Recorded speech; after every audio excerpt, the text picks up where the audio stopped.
নমস্কার।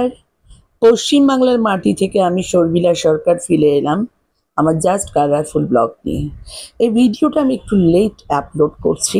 এই দিনটা ছিল 13ই জুলাই, ভোরবেলা। তখন সময় হবে 4:45। আমি আমার মা আর ওডাফাকে নিয়ে বেরিয়ে পড়েছিলাম। হঠাৎ করে আগের দিন রাতে ঠিক করা, ভেবেছিলাম যাব মন্দারমণির উদ্দেশ্যে রওনা দিয়েছিলাম। সকালবেলা আমার না, সত্যি কথা বলতে কি, যখনই আমি কোথাও যাই বেড়াতে, আমি সব সময় সময়টা বেছে নিই একেবারে সকালবেলা। চেষ্টা করি অন্ধকার থাকতে বেরোতে, কারণ আমি না, দেখুন নীল আকাশটা কি সুন্দর লাগছে। কারণ কেন আমি পছন্দ করি জানেন? তার একটাই কারণ, সকালবেলা বেরোলে মনটাও ভীষণ ফ্রেশ থাকে। আর যেটা আমার সব থেকে ভালো লাগে, যে এই রাতটা শেষ হয় আর ভোরটা শুরু হয়। ওই যে সময়টা গাড়িতে করে যেতে যেতে এত সুন্দর লাগে, কি বলবো। দেখুন, বাড়িতে এখনো সব আলোগুলো জ্বলছে, আমি কিন্তু দেখলাম জাস্ট অন্ধকারটা শেষ হয়ে ভোরের আলো ফুটলো, আর আমরা আমাদের যাত্রা শুরু করলাম। কোনা এক্সপ্রেসওয়ে দিয়ে আমাদের যাত্রা শুরু হয়েছে। সকালবেলা আমিও যেমন বেরোতে খুব ভালোবাসি, আমার মাও ভীষণ ভালোবাসে, কারণ আমার মা তো ভোরবেলা ঘুম থেকে ওঠে। গতকাল আমার মা আমার বাড়িতে এসেছে। তো হঠাৎই রাত্রিবেলা আমরা ডিসাইড করলাম যে সকালবেলা আমরা যদি একটু মন্দারমণি বেড়াতে যাই, যদিও আমাদের কোনো বুকিং ছিলই না। তো মাকে বললাম চলো, আজকাল এত হোটেল হয়ে গেছে। কারণ আমার জীবনে সত্যি কথা বলতে কি, এই মন্দারমণি আমি যে কতবার গেছি তার কোনো ঠিক নেই। আমি যখন মন্দারমণি যেতাম, মানে তখন ওই আমার মনে পড়ে মানিরত্নম যখন যুবা বই শুটিং করতে কলকাতা এসেছিলেন, এবং উনি এই মন্দারমণি জায়গাটা আবিষ্কার করেছিলেন। তো এখানে করিনা কাপুর আর বিবেক ওবেরয়ের শুটিং হয়েছিল। তারপর থেকে এই জায়গাটা খুব ফেমাস হয়ে যায়। তো তখন যখন আমরা এই মন্দারমণিতে যেতাম, তখন কিন্তু এই মন্দারমণিতে খুব কম লোকই যেত, কোনো রাস্তাও সেরকম ছিল না। আর ওই দুটি রেসর্ট তৈরি হয়েছিল, সানা বিচ রেসর্ট আর রোজ ভ্যালি, তখন সোনার বাংলা তৈরি হচ্ছিল। তো এই করতে করতে আমরা প্রায় 7টার আগেই পৌঁছে গেছি কোলাঘাট ব্রিজ। কোলাঘাট ব্রিজ আমরা ক্রসও করে ফেললাম। যেহেতু খুব সকাল, তাই কোলাঘাটে দাঁড়িয়ে আমরা ব্রেকফাস্ট করিনি, সোজা চলে এসেছি মন্দারমণি সানা বিচ রেসর্টে। উদ্দেশ্য ছিল এখানেই আমরা থাকবো সারা জীবন। আমি যতবার মন্দারমণি এসেছি, আমি ম্যাক্সিমাম টাইম এই সানা বিচেই থেকেছি। কিন্তু সব থেকে দুঃখের বিষয় হলো কি, এবার আমি ভীষণভাবে আশাহত হলাম। কারণ আগেকার সময় আর এখনকার যে সময় এক নেই, এটা আমি খুব ভালো করে বুঝতে পারলাম। কেন, সবাই ভীষণ প্রফেশনাল হয়ে গেছে। এরা সানডে, মানে স্যাটারডে সানডে মানডে একটা প্যাকেজ করে ফেলেছে, এবং যে পরিমাণে এটা টাকা ডিম্যান্ড করছে মানুষের কাছে, সেটা ভাবনার বিষয় নয়। না, আমি মানে সত্যি ভাবতেই পারিনি যে ওরা এরকম হতে পারে। আমার কাছে একদিনের জন্য ওরা চাইলো প্রায় 10,000 টাকা, 9,900 টাকা। আমি যখন ওদের বললাম যে আপনাদের ট্যারিফটা দেখান, দেখালো না। বললো দেখুন, স্যাটারডে সানডের প্যাকেজটা এরকমই থাকে, এবং যেহেতু আমি একদিনের জন্য এসছি, আমাকে কাল ফিরতেই হবে, যেহেতু মানডে থেকে আমার ক্লাস আছে। তো কিছু করার নেই, আমি খুব রেগে গিয়েছিলাম বলতে গেলে। তো যখনই আমি এসেছি, এখানে থেকেছি, তবে সানা বিচ এখন অনেকটাই আরো সুন্দর করেছে। তখন তো ভেতরে সব বালির রাস্তা ছিল, এখন অনেকটাই কংক্রিট হয়ে গেছে। তো যাই হোক, মাকে বললাম দেখো এখানে তো আর থাকা যাবে না, কারণ সত্যি কথা বলতে কি, একদিন থাকবো, 10,000 টাকা দেবো, এটা আমার কাছে খুব বিরক্তিকর বিষয় মনে হয়েছিল। তো আমি ডিসাইড করলাম না, মন্দারমণিতে এবার আমি থাকবোই না। অনেক চেষ্টা করেছিলাম, যে কটা রিসর্টেই গেছি প্রত্যেকটা এই একই কথা, যে আপনাকে ওই উইকেন্ডের ওই 3 দিনের প্যাকেজ নিতে হবে। আমি তো থাকবো না, আমি তো একদিনের জন্য এসেছি। তো যাই হোক, এখন তো একটা সুবিধা হয়েছে, এত ভালো রাস্তা হয়ে গেছে। মন্দারমণি থেকে দীঘা যাওয়ার পথটা পুরো সমুদ্রের ধার বরাবর তৈরি হয়ে গেছে, ওরা সুন্দর কংক্রিটের রাস্তা বানিয়ে দিয়েছে। অপূর্ব প্রাকৃতিক সৌন্দর্য উপলব্ধি করতে করতে আমরা আস্তে আস্তে রওনা দিলাম তাজপুরের দিকে। সেখানেও একই অবস্থা, কোনো জায়গা পেলাম না। তখন সেই রাস্তা বরাবর আমরা শঙ্করপুর, মানে দেখুন পুরো রাস্তাটা পুরো রাস্তাটা মন্দারমণিতে শুরু হয়েছে, দীঘায় গিয়ে শেষ হয়েছে। মাঝে দুটো মোহনা পড়ে এবং সেখানে দুটো ব্রিজ আছে। এতটুকু মনে হবে না রাস্তাটা, মানে 10 থেকে 15 মিনিটের মধ্যে পৌঁছে যাওয়া যায় মন্দারমণি থেকে দীঘা, এই বাইপাসের রাস্তাটা যদি ধরা হয়। এবং আপনি যদি মাঝে না কোথাও দাঁড়ান তাহলে কোনো অসুবিধাই নেই। এই সংকটপুরের রাস্তা বরাবর আমরা চলে গেলাম, আর খুব অল্প সময়ের মধ্যেই কিন্তু আমরা দীঘায় পৌঁছে যাব। সংকটপুরে থাকার খুব একটা প্ল্যান ছিল না, তবু আমরা চেষ্টা করেছিলাম। আলটিমেটলি আমরা চলেই এলাম নিউ দীঘাতে। আমার মা অবশ্য দীঘা একটু প্রেফার করে, সেখানেও এসে একই অবস্থা, ওই একই, সবার ওই একই কথা, স্যাটারডে সানডে এই দুদিন আপনাকে নিতে হবে, 3 দিনের প্যাকেজ নিতে হবে। তো সেখানেও নিউ দীঘাতে এসেও আমি অনেক ভালো ভালো হোটেলে কোনো জায়গা পেলাম না। তারপর আলটিমেটলি একটা ভালো হোটেলে পেলাম, এখানে আমি যদিও আগে কোনোদিন থাকিনি। ইয়েস রেজেন্সি, বেশ ভালো নিউ দীঘায়। এখানে উঠে পড়লাম, কারণ মাকে নিয়ে এসেছি, বয়স্ক মানুষ, বেশি দেখার কোনো প্রশ্ন নেই। আর তাছাড়া একদিন থাকবো, কমপ্লিমেন্টারি ব্রেকফাস্ট আছে, কোনো অসুবিধে নেই। একটু বেড়াবো, ঘুরবো। আর দীঘা তো এতবার আসি, সব জায়গা বহুবার ঘোরা, সুতরাং ওরকম কিছু মনেই হলো না। তো আপনাদের একটু হোটেলের রুমটা দেখাচ্ছি। হোটেলটা বেশ ভালো, যদি কোনোদিন নিউ দীঘায় আসেন ইয়েস রিজেন্সি ট্রাই করতে পারেন। এখানে যেটা সব থেকে আমার ভালো লাগলো, এখানকার সব জিনিসটা খুব কমপ্লিট, মানে সব কিছু খুব ভালো, খাবার দাবার থেকে শুরু করে এদের সার্ভিস থেকে শুরু করে A to Z খুব মানে ভালো, মানে ক্যাটেগরিটা ওরা খুব ভালো মেনটেন করছে, কোনো রকম কোনো কিছু নেই, সব হাইজিনটাও ভীষণ মেনটেন করছে। তো যাই হোক, এখানেই আমরা উঠলাম। দেখুন সুন্দর, মানে ওদের যে হোটেলটার নিচে, ওদের এখানেই আমরা সকালবেলা কমপ্লিমেন্টারি ব্রেকফাস্ট খাবো। আর আমি রুমে খাবার নিয়ে নিয়েছিলাম, কারণ আমার মা ছিলেন সাথে। রিসেপশনটাও খুব ভালো, রেস্টুরেন্টটাও খুব ভালো, আর একদম লিফটে করে ঘরের সামনে উঠে যাওয়া, কোনো অসুবিধা নেই, মায়েরও কোনো কষ্ট হয়নি। তো যাই হোক, নিচে আমি একটুখানি ভিডিও করলাম, কারণ হোটেলের একটুখানি ডেসক্রিপশন বা একটু ভালো কীরকম দেখতে লাগছে এটা আপনাদেরও সকলে জানার দরকার। কারণ বহু মানুষ আজকাল উইকেন্ডে বেরিয়ে পড়েন, আপনারা সকলেই দেখতেও চান নতুন নতুন, সবাই হয়তো, অনেকেই হয়তো এখানে এসেছেন, কিন্তু অনেকেই আবার নতুন নতুন কিছু আইডিয়াও পেতে পারেন। সেই যারা হয়তো আসেনি তাদেরই আমি এই আইডিয়াটা দেওয়ার চেষ্টা করছি। হোটেলটি সত্যিই খুব ভালো। সব থেকে যেটা আমার খুব ভালো লেগেছে, এদের যে ম্যানেজমেন্ট স্টাফ তারাও ভীষণ ভালো, প্রত্যেকে খুব ভালো। আমার মা তো যথারীতি দাঁড়িয়ে পড়েছে পোজ দিতে। আমার মা ভীষণ ছবি তুলতে ভালোবাসে, ফটো তুলতে ভালোবাসে। মা বলবে, দেখ একটু সময় ধরে কিন্তু ভিডিও করবি না, বেশ অনেকটা সময় ধরে আমাকে দেখাবি, ওই একটুখানি দেখিয়ে দিলি তাহলে কিন্তু হবে না। তো আমি এই ব্যাপারটা খুব এনজয় করি, মাকে দাঁড় করিয়ে আমি বেশ খানিকক্ষণ ধরে ভিডিও করি। আর যখনই আমি মাকে নিয়ে বেরোই, মাকে নিয়েই ভিডিও করি, কারণ মা না ভীষণ ফটো তুলতে ভালোবাসে, ভীষণ ভিডিও তুলতে ভালোবাসে।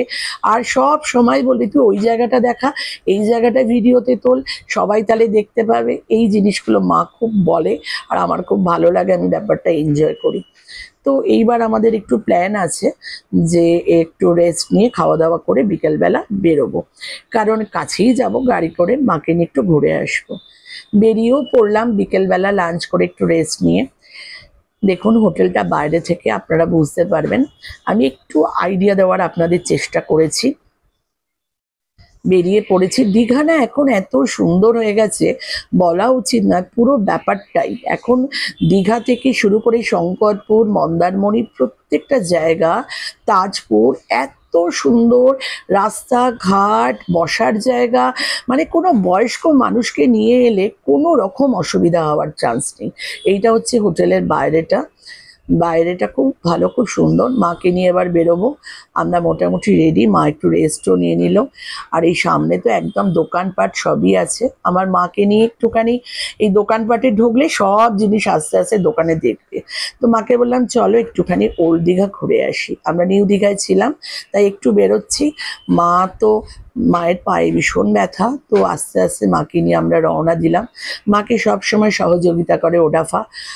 তো বেশ ভালোই লাগলো, একটা দিনের জন্যে আমার বেশ সময়টা ভালোই কাটছে।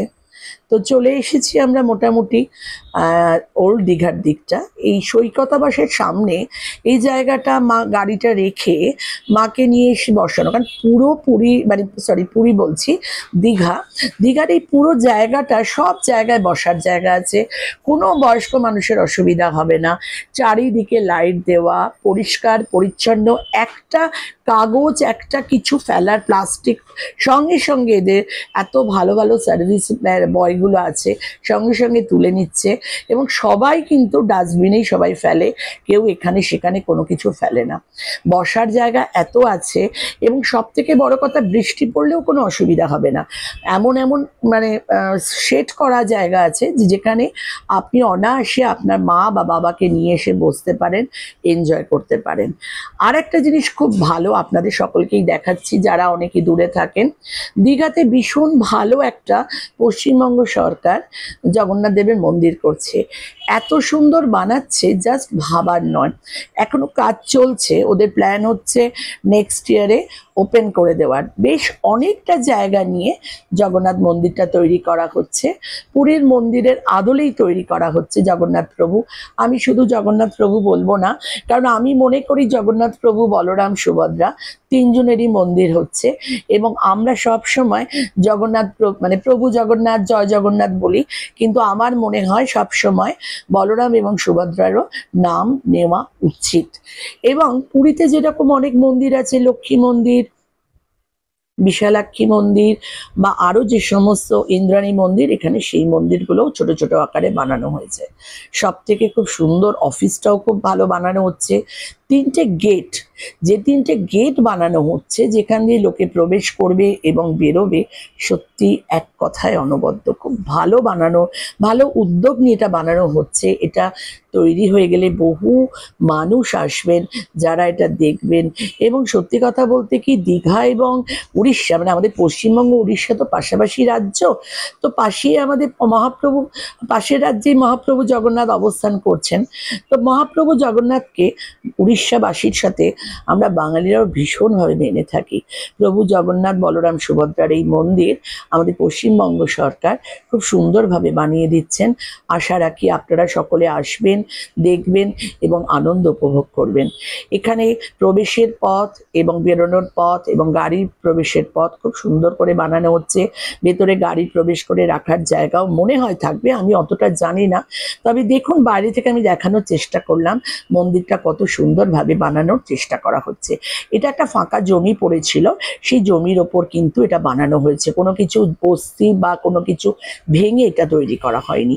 এই জমিটা জাস্ট ফাঁকা পড়েছিল, একটা ঢিপির মতো আমি দেখেছি, হোটেল লারিকার পাশেই ছিল এই বিস্তীর্ণ জমিটা, সেখানেই এই মন্দিরটা বানানো হচ্ছে। যাই হোক, সারাদিন কেটে গেল। পরের দিন সকালবেলা আমরা বেরিয়েও পড়লাম ব্রেকফাস্ট করে, কমপ্লিমেন্টারি ব্রেকফাস্ট ছিল, ব্রেকফাস্টটা একটু হেভিও হয়েছে। তো মা বললো যাওয়ার সময় একটুখানি শঙ্করপুরের ওই জায়গাটা বসবো, একটু এনজয় করব। দেখুন কিরমভাবে রাস্তার ধারে ধারে কিরম বসার জায়গা করে দেওয়া হয়েছে, যে কোনো মানুষ ক্লান্ত হয়ে পড়লে কিছুক্ষণ এখানে, ওয়েদার খুব ভালো থাকলে একটুখানি নামবে, একটুখানি বসলো। কেউ কোনো অসুস্থতা ফিল করলে গাড়িতে যেতে যেতে তারাও এখানে বেশ নেবে, বসতে পারবে। রাস্তাঘাট এত সুন্দর। পশ্চিমবাংলার এই অনুপম প্রাকৃতিক সৌন্দর্য উপভোগ করতে করতে আমি প্রায় একটা দিন সুন্দর কাটিয়ে দিলাম। এখন ফেরার পালা। মনটা ভীষণ খারাপ হয়ে যাক কোনো জায়গায় বেরিয়ে ফেরার সময়, আমার মনে হয় আপনাদের সকলেরই আমার মতো খুব খারাপ লাগে। আমার এই ভিডিওটা মানে আপনারা যদি সবাই খুব আনন্দ সহকারে দেখেন তাহলে খুব ভালোই লাগবে। কারণ দেখুন, আমরা তো সাধারণ মানুষ, আমাদের কাছে কন্টেন্টগুলো সাধারণভাবেই আসে এবং আমরা তো সেলিব্রিটি নয় যে আমরা একসাথে অনেক সেলিব্রিটি একসাথে একটা ভিডিওকে শো করব বা সবাই দেখতে পাবে এবং আমাদের প্রচুর সাবস্ক্রাইবার বাড়বে, তৈরি হবে।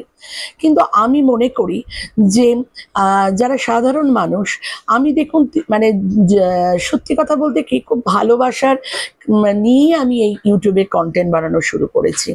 কেন, ইউটিউবের এই কন্টেন্টগুলো তো আমাদের জীবনের প্রতিদিনের ঘটনা। এই বেড়াতে এসেছি, সেইটাকে নিজের মতো করে তুলেছি এবং সেটা আপনাদের সামনে তুলে ধরার চেষ্টা করছি। আমাকে অনেকে প্রশ্ন করেন যে তুমি তো দিদি অনেক দিন ধরে পড়াচ্ছ, তোমার কেন সাবস্ক্রাইবার তৈরি হচ্ছে না? আমি শুধু একটা কথাই বলতে চাই যে সময় কথা বলে। আমি যদি সত্যিকারে কোনোদিন ফেমাস হই তো নিজের মতো করে ফেমাস হতে চাই। কারোর সাহায্য নিয়ে আমার মনে হয় জীবনে বড় হওয়া যায় না। কারণ আমি আমার যখন জীবনে কেরিয়ার শুরু করেছিলাম, আমার বিষয়টা ছিল শিক্ষা। আমি 30 বছর আগে যে কেরিয়ার শুরু করেছিলাম তখনও আমি যেমন ছিলাম, যেমনই আমার লাইফস্টাইল ছিল, আজও কিন্তু 30 বছর পরে আমি একই আছি। কারণ শিক্ষা এমন একটা জিনিস যে আপনাকে সারা জীবন আপনাকে রিটার্ন দেবে। তো আমি যেহেতু ওই শিক্ষাটাকে অবলম্বন করে আমার প্রফেশনটা তৈরি করেছি, তাই আমার মনে হয় আমি আগেও যা ছিলাম এখনো তো আমি তাই আছি।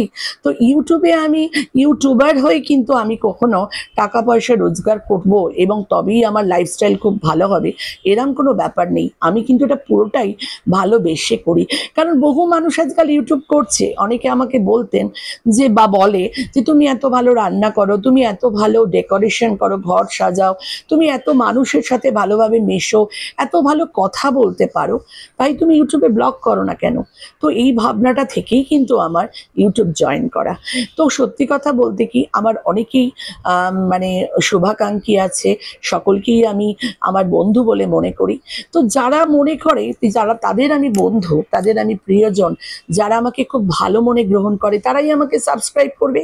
আর যাদের মনের মধ্যে এই ভাবনাটা থাকবে কেন ওকে আমি সাবস্ক্রাইব করব, ও সাবস্ক্রাইবার মানে বেশি হয়ে গেলে সে অনেক মানে সেটেল হয়ে যাবে, তারা কখনোই আমায় সাবস্ক্রাইব করবে না।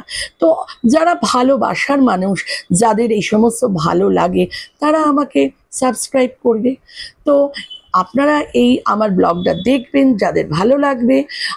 আপনিও বলছি, এবং আমার এখানে অনেক ছোট ছোট স্নেহের ছাত্রছাত্রী এবং অনেক ছোট বন্ধুরাও আছে যারা আমার থেকে বয়সে মানে ছোট, তাদের সকলকেই বলবো তোমাদের যদি সকলের এই ভিডিও ভালো লাগে তাহলে তোমরা আমাকে সাবস্ক্রাইব করবে। অনেক মানুষ আছে, দেখুন আমি কিন্তু এতগুলো কথা বলছি কিন্তু দেখাতে দেখাতে চলেছি, আমি কিন্তু গাড়ি থেকেই কিন্তু আপনাদের তুলে তুলে দেখাচ্ছি যে কি সুন্দর জায়গাগুলো, কি ভালো লাগার জায়গাগুলো, যেখানে আপনি সমুদ্রের ধার বরাবর যেতে যেতেই কিন্তু এই ব্যাপারগুলোকে এনজয় করতে পারবেন গাড়িতে। ইচ্ছে করলে আপনি গাড়ি থামিয়ে একটুখানি বসতেও পারবেন, বসার মতো জায়গাও রয়েছে। মানে পুরো সমুদ্রের ধার বরাবর রাস্তা, এটা ভাবাই যায় না কত সুন্দর রাস্তা। এবং যেখান দিয়ে তার পাশাপাশি কিন্তু একদিকে রয়েছে আমাদের পশ্চিমবাংলার পল্লীগ্রামের এই রকম একটা সুন্দর দৃশ্য।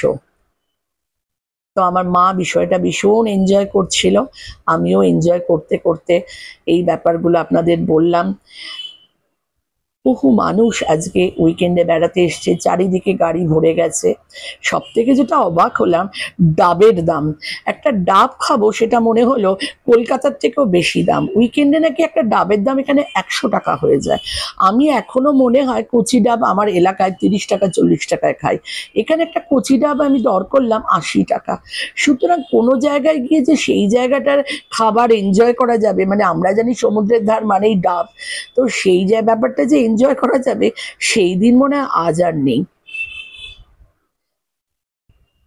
আমার সকল প্রিয় ইউটিউবার্স যারা আমার ফ্রেন্ড, এই ইউটিউব আমার দেখো, তাদের ভালো লাগছে নিশ্চয়ই, তারা ব্যাপারটা নিশ্চয়ই এনজয় করছো। যদি মনে করো যারা এখনো আমায় সাবস্ক্রাইব করোনি, তোমাদের যদি ইচ্ছে হয়, তোমাদের যদি ভালো মনটা নিয়ে যদি মনে করো যে হ্যাঁ আমাকে তোমরা সাবস্ক্রাইব করবে, করো, তাতে আমি খুব আনন্দিতই হব এবং খুশি হব। যদি মনে করো করবে না তো করো না।